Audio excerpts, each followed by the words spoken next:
জীবনে প্রথম একটা মেয়ের পেছনে ছুটছি ভাই। কি ভাই সকাল সকাল মেয়েদের পেছনে ছুটছি, এ কি হচ্ছে ভাই, এ কি হচ্ছে? Definitely I will do that and I have You are very nice, very nice. আমরা ঘুরতে ঘুরতে জাপানে টয়েসের দোকান খুঁজছিলাম টয়েস নেওয়ার জন্য, বাট অন্য টয়েস দোকানে চলে এসেছি। এইগুলো সব মেয়েদের, ছেলেদের নয়।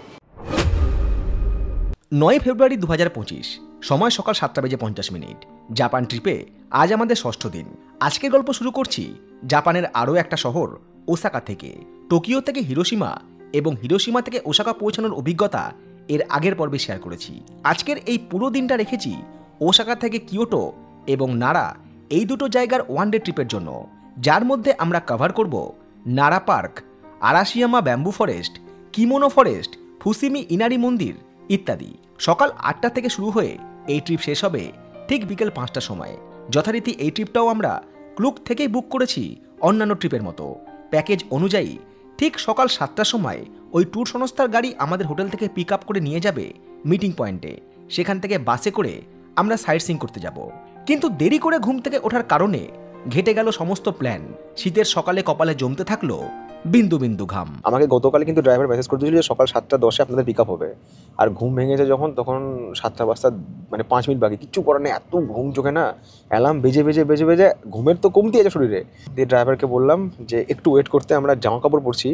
সময় পেরিয়ে যাওয়ার পর ড্রাইভার আর অপেক্ষা করেনি, কারণ টাইমিংয়ের ব্যাপারে জাপানিরা ভীষণই স্ট্রিক্ট।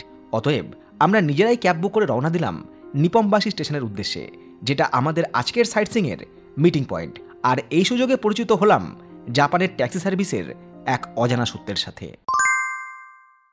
মিটারে হয়ে গেল 1900, এখনও 4.7 কিলোমিটার রাস্তা বাকি। 1 কিলোমিটার দূরত্ব পিছু যদি ভাড়া ক্যালকুলেশন করতে হয়, সেক্ষেত্রে বিশ্বের সবচেয়ে কস্টলি ক্যাব সার্ভিস রয়েছে সুইজারল্যান্ডে। সেই তালিকায় জাপান রয়েছে 12 নম্বরে আর ভারতবর্ষ 122 নম্বরে। জাপান গভর্নমেন্ট এটাই চায় যে কেউ ক্যাব ব্যবহার না করে পাবলিক ট্রান্সপোর্ট ব্যবহার করুক।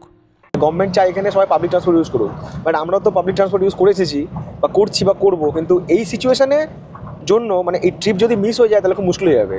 জাপানের নিয়ম অনুসারে এই মিটার ট্যাক্সিতে কোনো কারচুপি নেই, যেটা ভাড়া উঠবে সেটাই পে করতে হবে। প্রায় 7.5 কিলোমিটার রাস্তা পাড়ি দিতে আমাদের গুনতে হলো 3120 ইয়েন, অর্থাৎ ভারতীয় টাকায় প্রায় 1826 টাকা। পৌঁছে গেছি, বাস ছাড়তে এখনও 1 মিনিট সময় আছে। আর আমাদের বাস নাম্বার হচ্ছে 2820। এখানে বহু মানুষের ভিড়, এবার 2820 বাসে খুঁজতে হবে। ট্যাক্সি আমাদের ড্রপ করে দিল আমাদের পিক আপ পয়েন্ট নিপ্পনবাসী স্টেশনের কাছে। কিন্তু এই জায়গা থেকে প্রায় সব রকম কন্ডাক্ট ট্যুরের গাড়িগুলো ছাড়ছে। এর মধ্যে আমাদের বাসকে কোথায় খুঁজে পাবো, যেখানে আর মাত্র 1 মিনিট সময় আছে বাস ছেড়ে যেতে। প্রত্যেকটা গ্রুপের বিভিন্ন গাইড আছে যারা কন্ডাক্ট ট্যুর করছে। এবার সেই গাইডরা সবাইকে একসাথে নিয়ে বাসে ওঠে। এবার আমাদের যে গাইড তাকে ফোন করলাম, বলছে এই জায়গাটা নয়, একটু আগে পরে কোথাও। তো আমি বললাম যে আমি এরকম কালারের জ্যাকেট পরে আছি, একটু আমাকে আইডেন্টিফাই করুন, কারণ আমার জ্যাকেটের কালার এখানে সবার থেকে ডিফারেন্ট। এই জ্যাকেটের কালার এখানে কারণ নেই। আর বাসের নাম রয়েছে 2820। এবার পরপর এখানে দেখুন পরপর অনেক বাস দাঁড়িয়ে আছে। এবার যে কোন ডিরেকশনে যেতে হবে। অবশেষে আমাদের গাইডের দেখা পেয়েছি। গাইড এখানে দাঁড়িয়ে ফোন করে চিৎকার করছে। আমরা ওইখানটা একজনকে বলছি একটু কথা বলুন, তো বুঝতে পারছি না। আলটিমেট দেখা পেলাম, বললে এখান থেকে একটু হাঁটতে হবে। ওসাকাতে সকাল সকাল মেয়ের পিছনে ছুটছি। আরে ইয়ার এরা কি করে তো ফার্স্ট যাচ্ছে ভাই। মেয়ের পেছনে আমরা নই, বলা ভালো স্যাংহাই ম্যাগলোবের পেছনে Lalgola MEMU passenger. Speed 400 kilometre per hour versus 110 kilometre per hour, কারণ আমাদের গাইড ম্যাডাম ছিলেন চাইনিজ। মর্নিং, আমাদের ক্যাব নেওয়া হয়েছিল ওই জায়গাটায়, বাস দাঁড়িয়েছে এই জায়গাটায়, আর আমরা গেছিলাম ওই দিকটায়। দেরি করে আসার জন্য প্রত্যেকটা ট্রিপের মতোই আজকের ট্রিপেও আমাদের জায়গা হলো বাসের শেষ প্রান্তে। 8টার সময় মিটিং টাইম ছিল, 8:10, মাত্র 10 মিনিট লেট। জাপানে এসে 10 মিনিট লেট করলেও এই লেভেলে ছুটতে হয়। আমরা ছুটছি বড় কথা নয়, গাইডও ছুটছে আমাদের জন্য। যদি ক্যাবে না আসতাম, ওই পয়সাটা খরচার জন্য একটু কানজুসি করতাম আর এখানে পৌঁছতে পারতাম না। এই ট্রিপটা আমরা বুক করেছি কিয়োটো নারা ডে ট্যুর, 6180 টাকা ভারতীয় টাকায়। ইংলিশ আর Chinese tour guide, depart from Osaka. এখানে সব লেখা থাকবে, কোথায় পিক আপ, কোথায় ড্রপ, এই প্রোগ্রামে আমরা কী কী দেখবো, এর মধ্যে কী ইনক্লুডেড কী এক্সক্লুডেড। আমি রিভিউ দেখে নিই, রিভিউ দেখে তারপর বুক করি। Nice to meet you all because today our passengers is contain. বাস চালু হতেই আমাদের গাইড ম্যাডাম ট্যুরিস্টদের উদ্দেশ্যে বলতে শুরু করলেন আমরা কোথায় যাব, কি দেখব ইত্যাদি ইত্যাদি। কথোপকথনের মাধ্যম ছিল ইংরেজি। যদিও আমার অসম্পূর্ণ ঘুম আমাকে বাধ্য করলো ঘণ্টাখানেকের এই বাস জার্নির মাঝে 1 রাউন্ড ঘুমিয়ে নিতে, কারণ আমার জীবনে এই ঘুম জিনিসটার সব থেকে বেশি অভাব। ঘণ্টাখানেকের এই বাস জার্নির পর ঘুম যখন ভাঙলো, ততক্ষণে আমরা পৌঁছে গিয়েছি নাড়াতে। আর নাড়াতে রয়েছে নাড়া পার্ক। ট্যুরিস্টরা এখানে আসে এই পার্কে অবাধে বিচরণ করা, বন্য শিকা হরিণদের সঙ্গে কিছুটা সময় কাটাতে আর ফটোগ্রাফি করতে।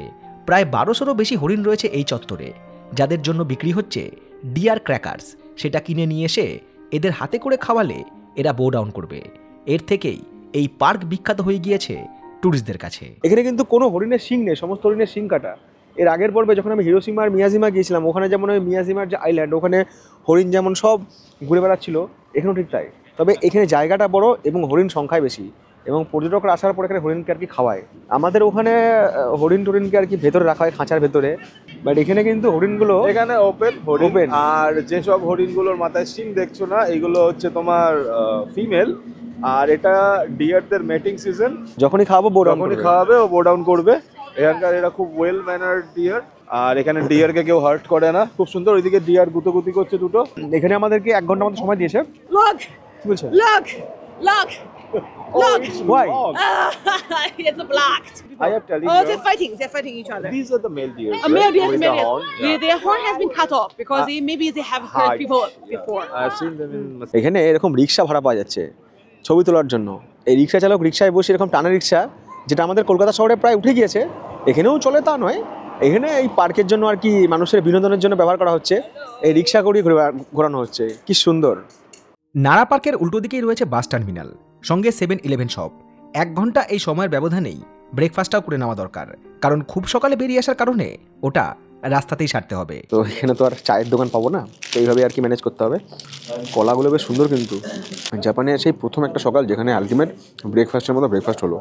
7-Eleven শপ থেকে ব্রেকফাস্ট পর্ব শেষ করে এসে কিনেই ফেললাম ডিয়ার ক্র্যাকার্স। 1 প্যাকেটের দাম 200 জাপানিজ ইয়েন। এখানে সাইকেলও রেন্ট করা যায়, সাইকেল রেন্ট নিয়েও কিন্তু ঘোরা যায়। কেউ যদি মনে করে 4-5টা ঘুরবো, কোনো বো ডাউনই করছে না, উল্টা গুতাচ্ছে। দাও আর বেশি ঠিক হয়েছে, আর খাবার দিও না, ভাগাও। হরিণ খাওয়ানো বলুন, যাই বলুন, জায়গাটা অপূর্ব। আর এখন সূর্য মেঘের আড়ালে, যখনই সূর্য চলে যাচ্ছে মেঘের আড়ালে, তখন ঠান্ডা লাগছে প্রচুর। কুতিয়ে কুতিয়ে দিচ্ছে। করতে গেলে এত হরিণ মনে হচ্ছে না কামড়িয়ে দেয় আমাকে।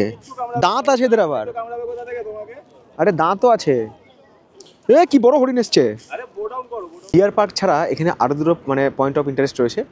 একটা হচ্ছে Todaiji temple, big Buddha, 15 minutes on foot. আর একটা হচ্ছে কাসুয়াগা ট্রিসিয়া শ্রাইন। ওই জন্যই আমাদেরকে এখানে 1 ঘন্টা সময় দিয়েছিল, যাতে আমরা সব কিছু কভার করতে পারি।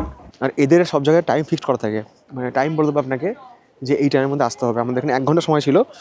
然后等我叫到大家的组号的话呢，请大家বাসে ওঠার পর সব ট্যুরিস্টদের অ্যাটেন্ডেন্স নিয়ে তারপর আবারও বাস ছেড়ে দিল তার পরবর্তী গন্তব্যে। Okay, so welcome back everybody. So how was Nara Park? Nice, Everyone nice. having fun? Lucky you. This person, deer bite. Anyone get like as হ্যাঁ, get love advice bite from তো that? কেউ দেয়নি, deer বাইটটা নিয়ে Yes. যাই, কি আর করা যাবে। Alright, lucky you too. Osaka থেকে 1.5 ঘন্টা পথ চলে আমরা এই মুহূর্তে পৌঁছে গেছি কিয়োটোর আরাশিয়ামাতে।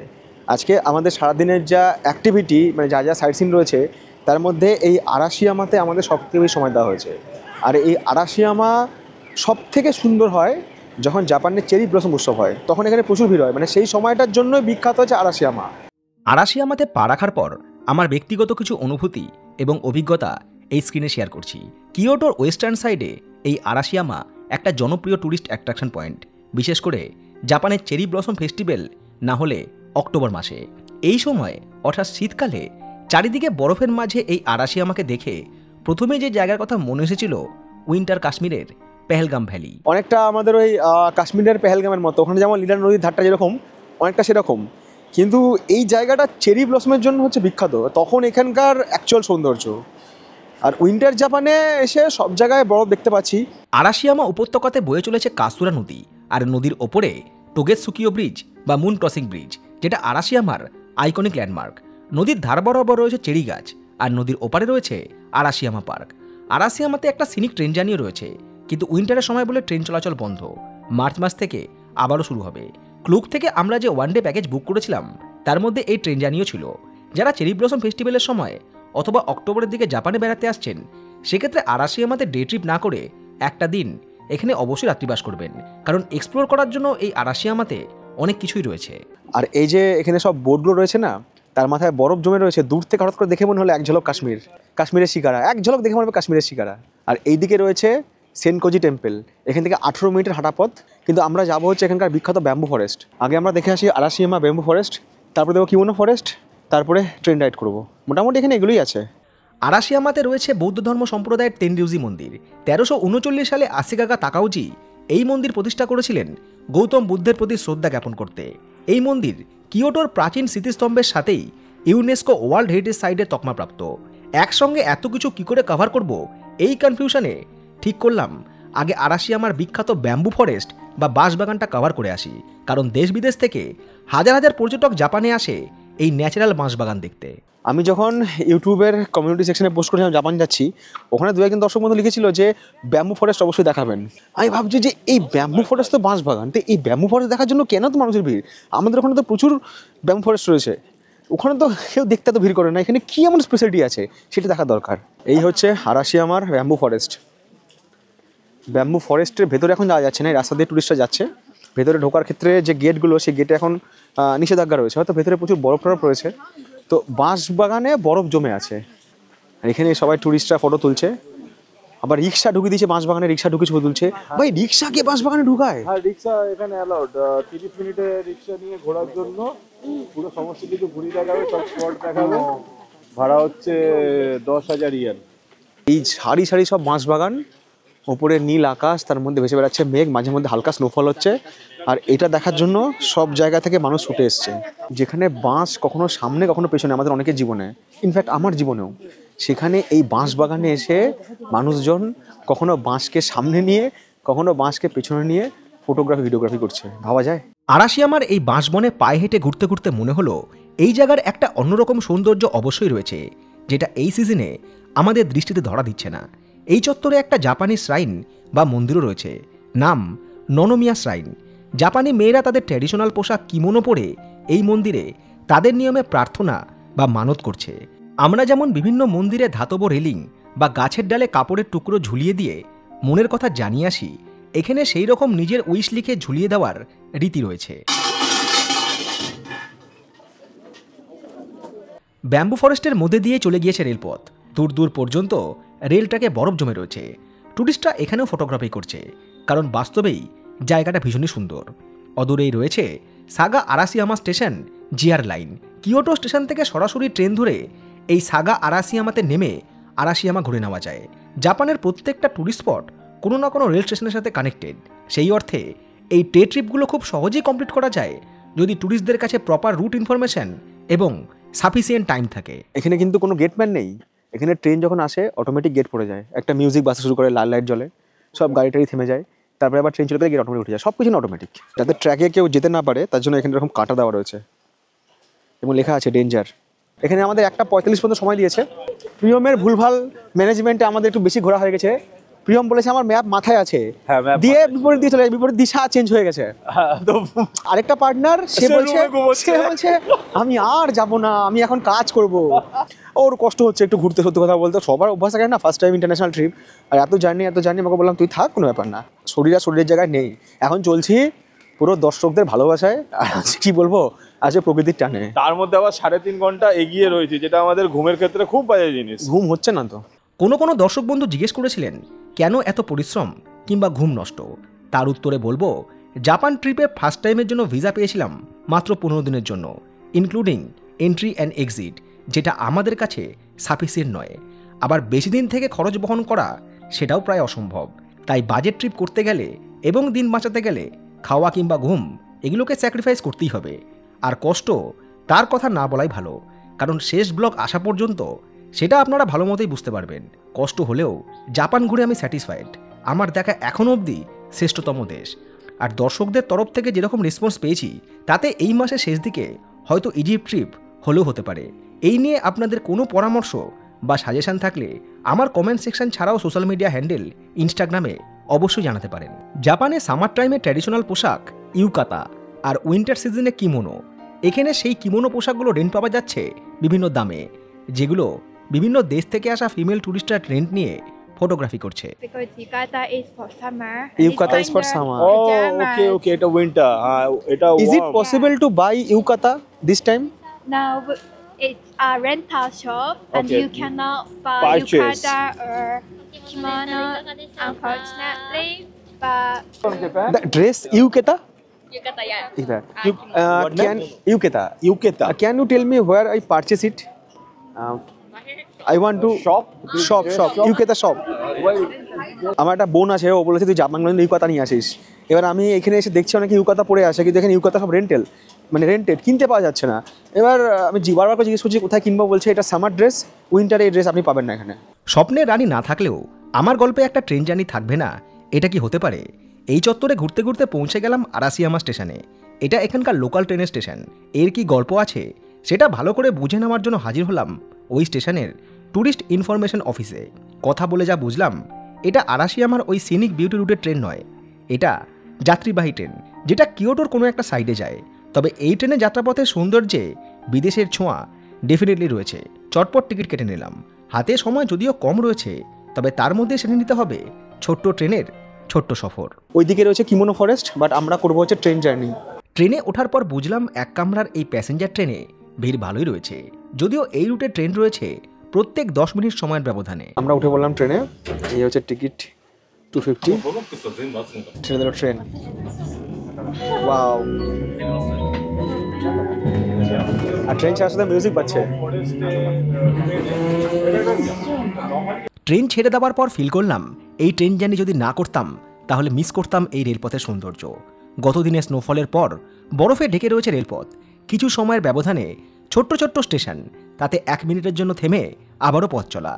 এই দিকটাতে রয়েছে জাপানের গ্রামীণ জীবনের ছোঁয়া, শহুরে কালচার থেকে অনেক অনেক দূরে।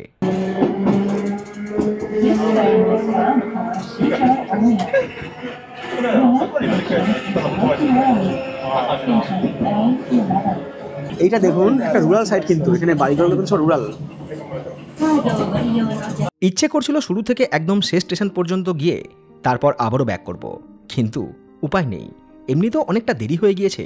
ফিরে গিয়ে আবারও কিমোনো ফরেস্ট কভার করে তারপর গ্রুপের সঙ্গে মিট করতে হবে। আমরা 3-4টে স্টেশন আর কি জার্নি করলাম, বেশি জার্নি করিনি।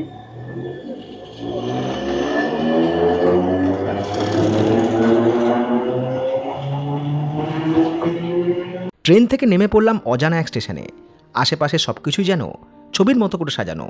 রাস্তা পেরিয়ে ওই দিকের প্ল্যাটফর্ম থেকে ফেরার ট্রেন ধরতে হবে। জাপান সিরিজের 3য় পর্বে যখন ডোরেমনের শহর টাকাওকা গিয়েছিলাম, তখন এমনই একটা ছোট্ট ট্রেনে ট্রাভেল করেছিলাম। এবার আমাদের ফেরার ট্রেন ধরতে হবে, 10 মিনিট ওয়েট করতে হবে, 10 মিনিট পর পর ট্রেন এখানে। এই স্টেশনটার নাম হচ্ছে কুরুমাজাকি জিনজা। আমরা এখান থেকে স্টার্ট করেছিলাম। আমরা এই স্টেশনটা এসেছি। 1টা 13, 1টা 23, 1টা 33, এই ট্রেনটা আমরা ধরবো।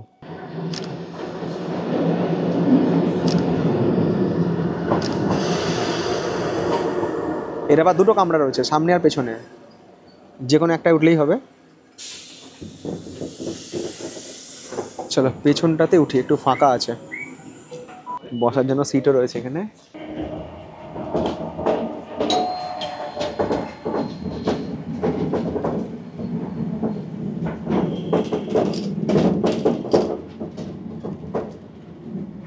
ট্রেন জার্নির মাঝে একটা জিনিস খেয়াল করলাম, যাত্রী সুবিধার্থে সিটের পাশে একটা করে বাটন রয়েছে, প্রেস করলে নেক্সট স্টেশনে ট্রেন দাঁড়িয়ে যাবে। আর এখানেই রয়েছে হচ্ছে কিমোনো ফরেস্ট। এটা হচ্ছে কিমোনো ফরেস্ট আরাসিয়ামার স্টেশনের পাশেই। No need to pay on the train. নামার পরে এখানে দেখুন টিকিট কাউন্টার, এখানে আমাদের পে করতে হলো। চলো এবার আমরা কিমোনো ফরেস্টটা দেখে আসি। পরবর্তী ট্রেন হচ্ছে বেলা 1:43 আরাসিয়ামা স্টেশন, এর ভেতরে রয়েছে কিমোনো ফরেস্ট। যখন আপনারা কিমোনো ফরেস্ট সার্চ করবেন তখন এটাই দেখবেন। প্রায় 600 রকমের কিমোনো পোশাকের ডিজাইন দিয়ে সাজানো পিলারে ঘেরা একটা জায়গা। মূলত রাত্রেবেলা লাইট জ্বলে ওঠার পর এই জায়গাটা দেখার মতো হয়। প্রত্যেকটা পিলারের উচ্চতা হচ্ছে 2 মিটার। বাইরেটা কাঁচের মতো দেখতে, একরকম ফাইবার দিয়ে ঘেরা। শেষ প্রান্তে রয়েছে ছোট্ট একটা জলাশয়, যার নাম পন্ড অফ ড্রাগন। স্থানীয় মানুষজন এই জলাশয়ের সামনে দাঁড়িয়ে নিজের জীবনের স্বপ্ন এবং লক্ষ্যের প্রার্থনা জানিয়ে যায়। আরাসিয়ামা স্টেশনের ভেতরেই রয়েছে এই কিমোনো ফরেস্ট। ফটোগ্রাফি করার জন্য দুর্দান্ত একটা জায়গা। আরাসিয়ামাতে প্রাকৃতিক সৌন্দর্য ছাড়াও রয়েছে বিভিন্ন স্ট্রিট ফুড এবং ট্র্যাডিশনাল ফুড শপ। বিক্রি হচ্ছে ক্যান্ডি সহ নানা রকমের চকলেট এবং সেই সঙ্গে সুভেনিয়ার আইটেম। এটা শ্রিম্প, এটা স্কুইড, এটা ইল মাছ, এটা পর্ক স্কিওয়ার, অয়েস্টার। অয়েস্টার কাল দেখছি আমি এগুলো। Crab. ফিশ কেক দারুণ খেতে হয়। ক্র্যাব ফিশ কেক, দারুণ খেতে হয় এটা। সামনে একটা এত বড় অক্টোপাসের বানিয়ে রেখেছে। এটা অরিজিনাল নয় কিন্তু অক্টোপাস এখানে পাওয়া যায় হয়তো। আমাদের আজকের প্যাকেজে লাঞ্চ ইনক্লুড ছিল না। অনেককেই দেখলাম স্থানীয় রেস্তোরাঁ থেকে লাঞ্চ সেরে নিচ্ছে। সি ফুড আইটেম এখানে অনেক রয়েছে জাপানিজ ডিশ, বাট আমার খাবারের নাম আর স্বাদ সম্পর্কে ধারণা নেই বললেই চলে। তাই ফুড কিনে খাওয়া বা রিভিউ দেওয়ার ব্যাপার থেকে বিরত থাকলাম।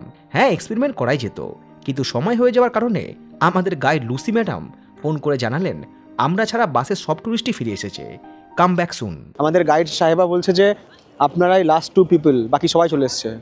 So for next stop, please not be the last 2 people. Like, please back to the bus like a little bit earlier. Okay. Sure, Thank you so sure, much. Thank sure. you so much. আরাশিয়ামা থেকে বেরিয়ে আমাদের পরবর্তী এবং শেষ গন্তব্য ফুসিমি ইনারি shrine. ঐতিহাসিক কিংবা আধ্যাত্মিক জায়গার সঙ্গে কোনো না কোনো ঘটনা জড়িয়ে থাকে, আর তার বিস্তারিত ব্যাখ্যা করা একটা পর্বে হয়তো সম্ভব নয়। খুব সংক্ষেপে বলতে হলে জাপানের কিয়োটো লিখে সার্চ করলে এই গেটগুলোর ছবি আমার সামনে আসে। খুব জানার ইচ্ছে ছিল কোথায় রয়েছে এই গেটগুলো। জাপানে আসার পর জানতে পারি এগুলোকে বলা হয় টোরি গেট। প্রায় 10,000 টোরি গেট রয়েছে এই ফুসুমি ইনারি মন্দিরে, যার অবস্থান জাপানের কিয়োটোতে। ট্রেনে করেও আসা যায়, জিয়ার লাইন রয়েছে, আর স্টেশন থেকে মন্দির ওয়াকিং ডিস্টেন্স। ট্যুরিস্ট ছাড়াও এই মন্দিরে স্থানীয় মানুষদের ভিড়ও রয়েছে, কারণ জাপানের বিভিন্ন জায়গা থেকে লাখ লাখ মানুষ এই মন্দির দর্শন করতে আসে ব্যবসায়ী সাফল্য এবং আশীর্বাদ লাভের জন্য। বিশেষ করে জাপানের নববর্ষের সময় এই মন্দিরে সবথেকে বেশি ভিড় হয়, আর ট্যুরিস্ট যারা আসে তারা এই টোরি গেটগুলো দেখতে বা ফটোগ্রাফি করতেই আসে। ভূপৃষ্ঠ থেকে প্রায় 764 ফিট ওপরে রয়েছে মাউন্ট ইনারি, আর তার উপরে রয়েছে ফুসিমি ইনারি মন্দির। এইরকম সব গেট রয়েছে পাহাড়ের ওপরে, মানে পাহাড়েই উঠতে হবে, মানে এই গেটগুলো সব দেখতে গেলে। গাইড বলছিল যে এরকম নাকি 10,000 গেট রয়েছে, মানে বলে 10,000, 10,000 গেট, 10,000 টোরি, কিন্তু ওরা বলছে অ্যাকচুয়াল সংখ্যাটা হবে হচ্ছে 13,000। এই যে এরকম সব পরপর টোরি, এগুলো বলে টোরি গেট, এইভাবে চলে গিয়েছে, যেটা ছবিতে দেখতে ওরকম লাগে। কিছুটা পথে গেটের ভেতর দিয়ে আসার পর এখানে আবারও এই গেট আর এই গেট রয়েছে। চাইলে এখান থেকে ঘুরে যাওয়া যেতে পারে, আর চাইলে আরও ভেতরে যেতে পারে। এটা একটা জমজমাট জায়গা, এখানেও শাইন রয়েছে, এদিকেও গেট রয়েছে যাওয়ার, অনেকে এদিকে যাচ্ছে। রাস্তা বুঝতে না পারলে এখানে ম্যাপও করা রয়েছে। একটা রাউন্ড চলে গেছে, এইভাবে গিয়ে ওপরে রয়েছে মাউন্ট ইনারি, ইনারির মন্দিরটা ওপরে রয়েছে। এখানে সবাই এইগুলোতে উইশ লিখছে, তারপরে ওখানে সব টাঙিয়ে দেবে। আমরা যেমন ওই গাছের সঙ্গে গিট ফিট বাঁধি, বট গাছে গিট বাঁধলাম, তারপরে মন্দিরের কোথাও হয়তো ওই গিট বাঁধার জায়গা আছে, কাপড় বাঁধলাম, তো ব্যাপারটা এখানেও সেরকম, এরাও নিজেদের উইশ আর কি করছে এভাবে। এই জিনিসটাকে জাপানি ভাষায় কী বলে সেটা এই মুহূর্তে মনে পড়ছে না, তবে বিশ্বাস করা হয় যে এর ভেতর থেকে যে নম্বর বেরিয়ে আসে তার অর্থ করলে ভবিষ্যৎ জানা যায়। আমিও সেই প্রচেষ্টাই করলাম। ভাগ্যকে নাড়িয়ে দেখতে হয়, বাচ্চাকে দাঁড়িয়ে দেখতে হয় না, নাড়ানোর জন্য কিছু আছে, নাড়াচ্ছে। ভাগ্য আমাকে নাড়াচ্ছে। হ্যাঁ, ওখানে বার করলে ওখানে একটা নাম্বার 12, হ্যালো, নাম্বার 12। আর এই জাপানি ভাষায় নম্বর 12-এর অর্থ করলে যা দাঁড়ায়, ফিউচার ব্লেসিং আফটার কার্স। আপনার কাজ মানে অভিশাপের পরে তোমার ফিউচারে ভালো আছে। অভিশাপের পরে ভালো আছে, মানে অন্ধকারের পরেই ভালো আছে। তো জানি তো, জীবন তো শুধু অভিশপ্তই জীবন, ভালো তো অবশ্যই লাইফে হবে। আমি এইটুকু শুধু চাই যা শেষ ভালো তো সব ভালো হোক। এখন জীবনে যতই স্ট্রাগল থাকুক যেন শেষটা ভালো হয়, এইটুকুই চাই আমি। এগুলো সবই বিশ্বাস, ঠিক আছে, আলটিমেট কর্মই শেষ কথা। ঘড়ির কাঁটা প্রচণ্ড স্পিডে তার পথ পরিবর্তন করছে, আর বেলা যত কমে আসছে ঠান্ডাও বাড়ছে। ফিরতে হবে আমাদেরকে এখন। প্রত্যেকবার আমরা রেডি হচ্ছি, এবার আমরা আগে যাবো ঠিক করেছি।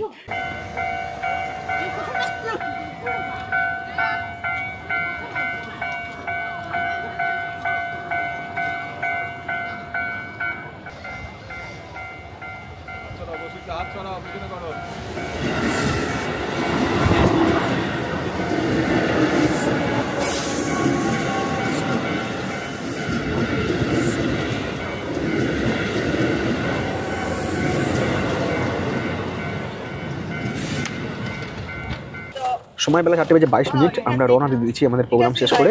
আর এদের যে প্রোগ্রাম সেটা তো শেষ, এবার যে যেখানে ড্রপ নেবে, কেউ কিয়োটো স্টেশনে ড্রপ নেবে, কেউ হোটেল ড্রপ নেবে, মানে আপনি যেরকমভাবে এসছেন আর কি, যেভাবে এসছেন সেভাবে ওরা ড্রপ করে দেবে। ফেরার সময় কেউ ড্রপ নেয় কিয়োটো স্টেশনে, কেউ বা ওসাকাতে। টোকিও থেকেও একদিনের ট্রিপে এই জায়গাগুলো ঘুরে নেওয়া যায়, তবে সেক্ষেত্রে শারীরিক পরিশ্রমটা বেশি হয়। এরা আমাদের হোটেলে ড্রপ করতে চেয়েছিল, কিন্তু আমরা ড্রপ নিলাম নিপ্পন বাসিতে, কারণ ওখানেই রয়েছে ওসাকার নাইট লাইফ, সেই সঙ্গে ইলেকট্রনিক্স মার্কেট। আর সকালে যে ট্যাক্সি করে আমরা এসেছিলাম সেই টাকাও ট্যুর সংস্থায় পেড করে দিল আমাদের। রেপুটেটেড ট্যুর সংস্থা থেকে ট্যুর বুক করলে তার অনেক ভালো দিক রয়েছে। তাই জাপান ট্রিপ যারা প্ল্যান করছেন তারা অবশ্যই এই ক্লুক অ্যাপটা ব্যবহার করে দেখবেন। You are very nice, very nice, very nice guide. Thank you. The number you called, your WhatsApp will be unblocked from tomorrow. Oh yeah, still blocked. Yeah, will be unblocked from tomorrow, hopefully. আর আমরা নেমে গেলাম এখানে, এটা হচ্ছে ওসাকার নিপনবাসী, এটা হচ্ছে ওসাকার সবথেকে বড় ইলেকট্রনিক্স মার্কেট এখানে রয়েছে। তো ওখানেই যাবো, ওখান থেকে কিছু ইলেকট্রনিক্স জিনিস যদি পাই, কিছু কিনি না কিনে আপনাদের দেখাতে পারবো। এই যে উনি যে গাইডের কাজ করছেন, বলছে এখন তো কোনো পাবলিক নেই, কম লেস। আমাদের ভালো লাগে না, যখন ওই মার্চ মাস থেকে ভিড়টা আসতে শুরু হয়, মার্চ এপ্রিল মে, তখন প্রচুর লোক আসে। বলছে এরপরে কী করবেন, বলছে পড়াশোনা কমপ্লিট করবো, এরপর যাবো অস্ট্রেলিয়া থেকে ওখানে চাকরি বাকরি কিছু করবো।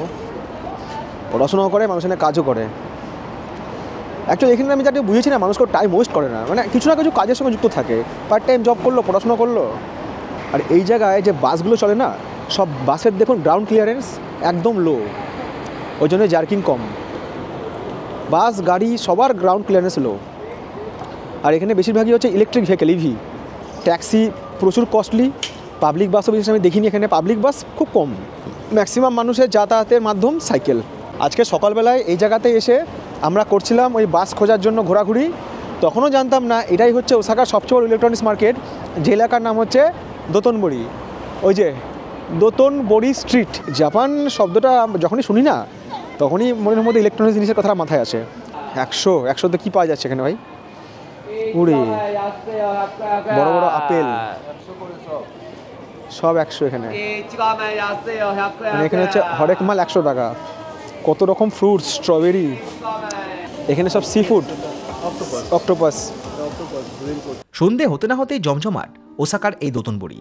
দোকানগুলোতে আলো জ্বলে উঠেছে, নানা রকম স্ট্রিট ফুড থেকে শুরু করে গেমস খেলার দোকানে মানুষের ভিড় বাড়ছে। একই সঙ্গে পাল্লা দিয়ে বাড়ছে ঠান্ডা, যার প্রভাব আমরা ছাড়া কোনো স্থানীয় মানুষকে বিশেষ প্রভাবিত করতে পেরেছে বলে মনে হলো না। এরা এই আবহাওয়াতেই অভ্যস্ত। জাপানের শীত কিংবা গরম দুটোই চরম। ঘুরতে ঘুরতে চোখে পড়ল কিছু চেনা খাবারের নাম, সেই সঙ্গে একটা নেপালি দোকান।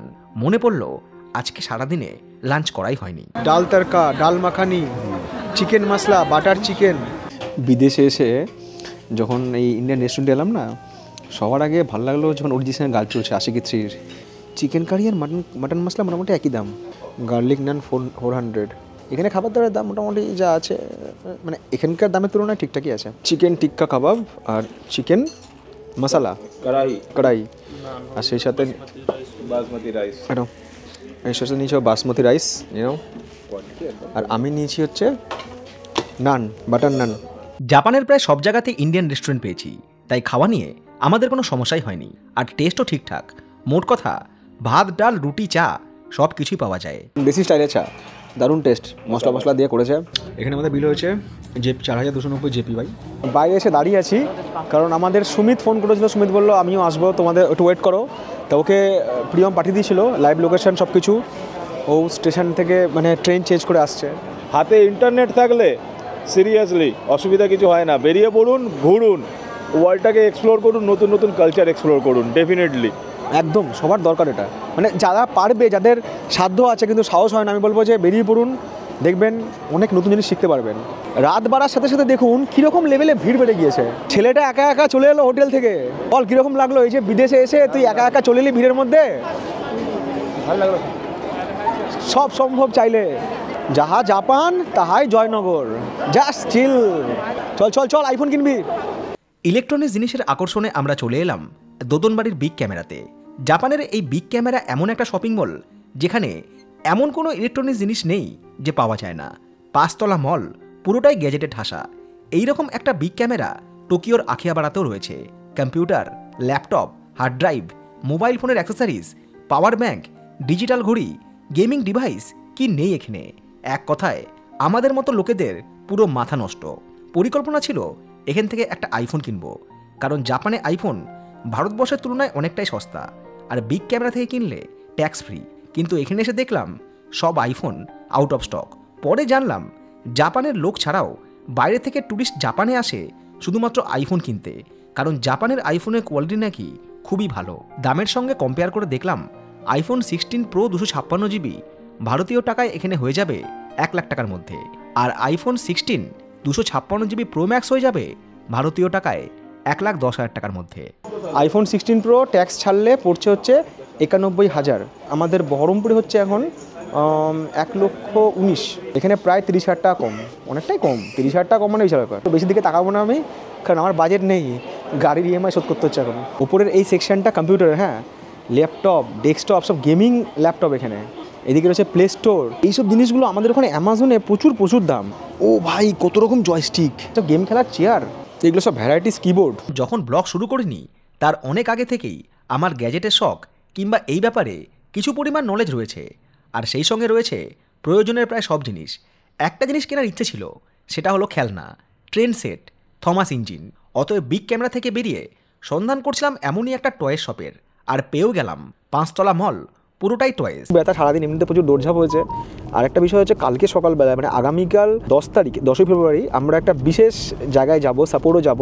জাপানের যে হায়াবুসা বুলেট ট্রেন, মানে সব থেকে ফাস্টেস্ট ট্রেন, সেটাতে ট্রাভেল করবো। এবং কালকে সারাদিনে প্রায় 12 ঘন্টা জার্নি হবে। টোকিওতে এখন আমাদের 2 দিন বাকি আছে, টোকিওটা ঘুরে দেখতে হবে, আপনাদেরকেও দেখাতে হবে। আমরা এলাম হচ্ছে 7.5 কিলোমিটার, 7.5 কিলোমিটার। তার জন্য আমাদের রেট হচ্ছে 3100। এটা হচ্ছে ট্যাক্সির ভাড়া। আগামীকাল যে পর্বটা আসছে, অর্থাৎ সমুদ্রের নিচ দিয়ে বুলেট ট্রেন, ঠিক আছে, জাপানের সবথেকে ফাস্টেস্ট ট্রেন হায়াবুসা, সেই পর্বকে নিয়ে ফেলবো আগামী পর্বে। সবাইকে শুভরাত্রি, টাটা অ্যান্ড লাভ ইউ।